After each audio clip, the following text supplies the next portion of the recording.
victories that I love so dear bring the power of a new era to me.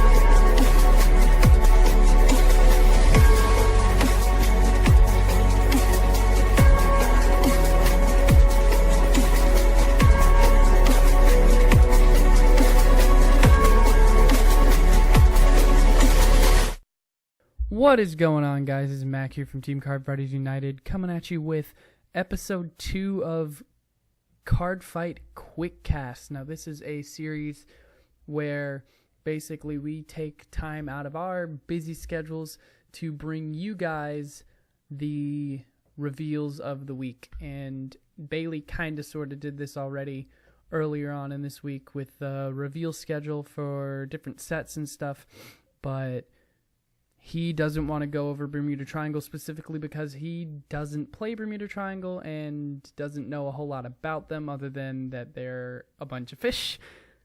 His words, not mine. So I'm going to go ahead and go over the Bermuda Triangle stuff today, at least what I can in a reasonable time frame. Do note that a lot of these cards are just stuff that I thought worked well together. Everything else is just kind of not worth talking about, really. So without further ado, let's just get right into it. We're gonna start this off with Choco Love Heart Lisa Latte. God, these I promise you by the end of this video you guys are going to hate me because I do not know how to pronounce these cards at all. So alright, so her skill is continuous from the hand. It can be called as a grade 1 even if your Vanguard is grade 2. It becomes grade, or even when your Vanguard is grade 1, I'm sorry. And it becomes a grade 2 after being placed. So, really good for early rush and aggression.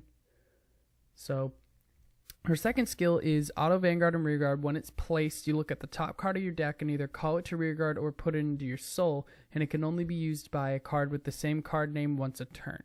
Now, this is really good, and this is coming from someone who mains Spike Brothers and loves Fierce Leader Zachary's effect, which is essentially the same thing, more or less. This card is really good for early game pressure, especially because you can call it as a grade 1 and then it becomes a grade 2 later on. It's just really good and lets you push hard, and with the current way that Bermuda is supposed to be flowing from what I've gathered so far, being able to call this out and then immediately get something else out right afterwards is just way too perfect for the deck. So yeah, she's really good. Next up is Colorful Pastel Sonata. Now she brings up something that I didn't think we were going to see in Standard, and that is a keyword. So her effect is Melody. Continuous Vanguard and Rearguard. During your turn, this unit gets 5,000 power. This is shared to all of your units with Melody. If you have ever played Buddy Fight before, think D-Share. That's basically what this is. Every single card with this ability gains all the abilities of the other cards with it. So, for her specifically, anything with Melody gets an extra 5,000 power, which is kind of small on its own, but when it's combined with your whole board getting that, it's pretty crazy. We don't really have a whole lot of Melody revealed yet, so I can't really say a whole lot about it, but if they support it anything like they did D-Share and Buddy Fight, you should be very afraid of this keyword. Moving on, her other skill, Act Vanguard once per turn, Counterblast 1 and Soul Blast 1, reveal cards from the top of your deck until a card with Melody is revealed, and then call that card with Melody to the Rearguard and shuffle your deck. That is a really good way to benefit from the Melody skills. So overall, just a good card. It seems like it's one of the main boss grade 3s, so really good card. Next up is Colorful Pastel Cannon. Now, holy crap, she is good. Melody, Vanguard, and Rearguard. When placed, you can soul charge 1. As stated before, it's shared with all cards with Melody. So if you have her and Sonata on board, she'll be getting 5k, and then when it's placed, you soul charge, and when Sonata's placed, you soul charge. Her other ability is Act Vanguard Circle, Soul Blast 3, and until the end of the turn when your opponent would call Guardians from his or her hand, he or she can only call 2 or more. Now, for a very long time, there have been a bunch of cards, even in set 1 of the reboot, that have said you have to guard with 2 or more to guard an attack, and this is kind of the opposite of that, but at the same time, this is a really good guard restrict card, and because of her melody ability, anything that you call with melody will bring you to be able to use this more than once in a game, easily.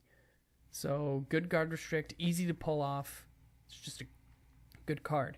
And then to follow up with this card, we have Sweet Sweet Little Girl Lavure. Again, terrible pronunciations, but really simple grade 1. Again, coming from a Spike Brothers player, I know this skill all too well, and I know how well it will benefit you when this goes off. When it attacks or boosts, if your opponent called 2 or more Guardians during this turn, this unit gets 10,000 power until the end of that battle.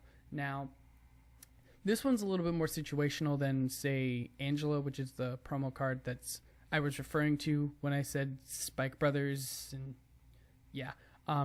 It's a little bit more situational, but it is a very good card to have, because if your opponent guards with 2 or more cards, and trust me, they will probably guard with 2 or more cards based on the power gain that I've been seeing from Bermuda cards, and a lot of those I'm not really going to be going over, unfortunately, just because there's a lot to go over if I were to do that. But overall, really good card, and an 18k booster or attacker can sometimes win you the game. It's really good. Next, we're going to go over 2 of basically the same thing: Devoted Time Inasta and Deliberate Bash Strathika. God, these names. It's like they're trying to make me hate myself. Basically, what they do is if you have a grade 3 or greater unit in the same column as this unit, it gets boost and can intercept from the back row. So it essentially becomes a grade 1, but it can still intercept. And then this one, if you have a grade 3 or greater in the same column as this unit, it gets intercept and can intercept from the back row. So these 2 basically do the same thing. They're boosters in the back row that can intercept. The cool thing about these is because of the way, like earlier we talked about Lisa Lett and how she can just call the top card of the deck. If it's either of these 2, no matter where you end up calling them, you can have use for them. So as long as there's a grade 3 in the same column, which obviously early game there won't be, but as soon as you ride, let's say you call this behind your Vanguard, or you have to call this one behind your Vanguard, you'll be fine, because the moment that you get to grade 3, you have an interceptor and a booster, and you also have an interceptor with this one. So overall, these 2 work really, really well, and I think the deck is going to benefit from them exponentially. I'm probably going to run them in my deck, and spoiler alert, yes, I am going to be playing Bermuda, and you'll probably see a deck profile of them when they finally come out in English. Yeah, that is going to be it for this video. I know I only covered about 6 cards, but really I didn't want to take up too much of your guys' time. I know that usually a lot of our videos will last a really long time, and I figured I'd give you a little short rundown of what Bermuda's up to in terms of reveals right now. So that's gonna about do it for me today. This has been Mac from Team Cardfighters United, and remember, meta is disgusting.